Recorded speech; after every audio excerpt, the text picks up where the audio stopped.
ശ്രീമദ് ഭഗവത്ഗീത ധ്യാനം.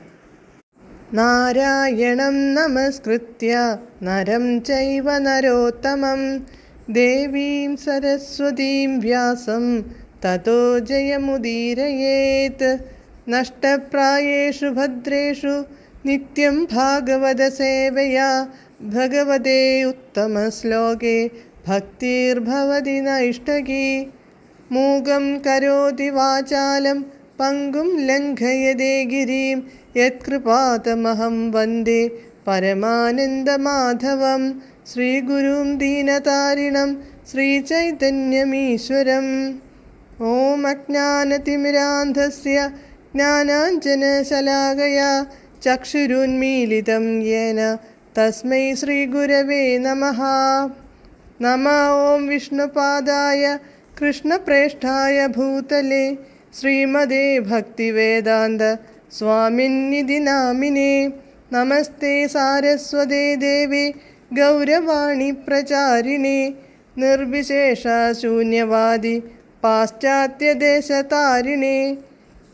ജയ ശ്രീകൃഷ്ണ ചൈതന്യ പ്രഭു നിത്യാനന്ദ ശ്രീ അദ്വൈത ഗദാധര ശ്രീവാസാദി ഗൗരഭക്തവൃന്ദ. ഹരേ കൃഷ്ണ കൃഷ്ണ കൃഷ്ണ ഹരേ ഹരേ, ഹരേ രാമ രാമ രാമ ഹരേ ഹരേ. ഹരേ കൃഷ്ണ കൃഷ്ണ കൃഷ്ണ ഹരേ ഹരേ, ഹരേ രാമ രാമ രാമ ഹരേ ഹരേ. ഹരേ കൃഷ്ണ കൃഷ്ണ കൃഷ്ണ ഹരേ ഹരേ, ഹരേ രാമ രാമ രാമ ഹരേ ഹരേ. ഭഗവത്ഗീത യഥാരൂപം. അധ്യായം 9. രാജവിദ്യ രാജഗുഹ്യ യോഗം. ശ്ലോകം 27, പേജ് നമ്പർ 510. യത് കരോഷി യദസ്നാസി യജ്ജുഹോഷി ദദാസി യത് യത് പശ്യസി കൗന്ദേയ തത്പുരുഷമദർപ്പണം. പദാനുപദം. യത് കരോഷി നീ യാതൊന്ന് ചെയ്യുന്നുവോ, യത് യാതൊന്ന്, അസ്നാസി നീ ആഹരിക്കുന്നുവോ, യത് യാതൊന്ന്, ജുഹോഷി നീ ഹോമിക്കുന്നുവോ, യത് യാതൊന്ന്, ദദാസി നീ ദാനം ചെയ്യുന്നുവോ, യത് യാതൊന്ന്, തപസ്യസി തപസ് ചെയ്യുന്നുവോ, തത് സർവം അതെല്ലാം, കൗന്ദേയ ഹേ കൗന്ദേയ, മദർപ്പണം എന്നിൽ അർപ്പിച്ചുകൊണ്ട്, കുരുഷ്വ ചെയ്യുക. വിവർത്തനം.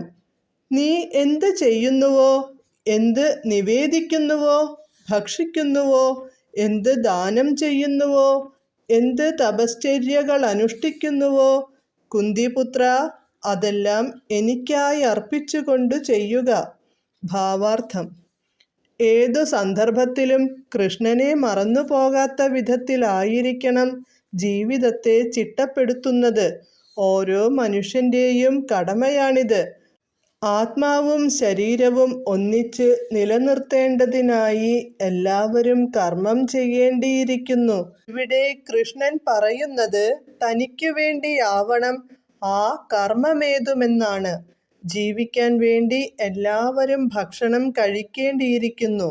അപ്പോൾ കൃഷ്ണനു നിവേദിച്ച ആഹാരം സ്വീകരിക്കുകയല്ലേ നല്ലത്? സംസ്കാരം സിദ്ധിച്ച ഏതൊരാൾക്കും മതപരങ്ങളായ ചില അനുഷ്ഠാനങ്ങൾ നിറവേറ്റാനുണ്ടാവും. കൃഷ്ണൻ പറയുന്നു, അതെനിക്കു വേണ്ടി ചെയ്യുക. അതാണ് അർച്ചനയെന്നു പറയുന്നത്. ഭിക്ഷാദാനത്തിലുള്ള വാസന ഏതു മനുഷ്യനിലുമുണ്ട്. അതെനിക്ക് തരൂ എന്ന് കൃഷ്ണൻ പറയുന്നു. നേടിവെച്ച മിച്ച ധനമത്രയും കൃഷ്ണാവബോധ പ്രസ്ഥാനത്തിൻ്റെ പുരോഗതിക്കായി കൊണ്ട് ഉപയോഗിക്കുക എന്നാണിതിൽ നിന്ന് ഗ്രഹിക്കേണ്ടത്. ഇന്ന് ജനങ്ങൾക്ക് ധ്യാനയോഗത്തിൽ വളരെ താത്പര്യം കാണുന്നുണ്ട്. ഈ യുഗത്തിൽ ഇത് പ്രായോഗികമല്ല.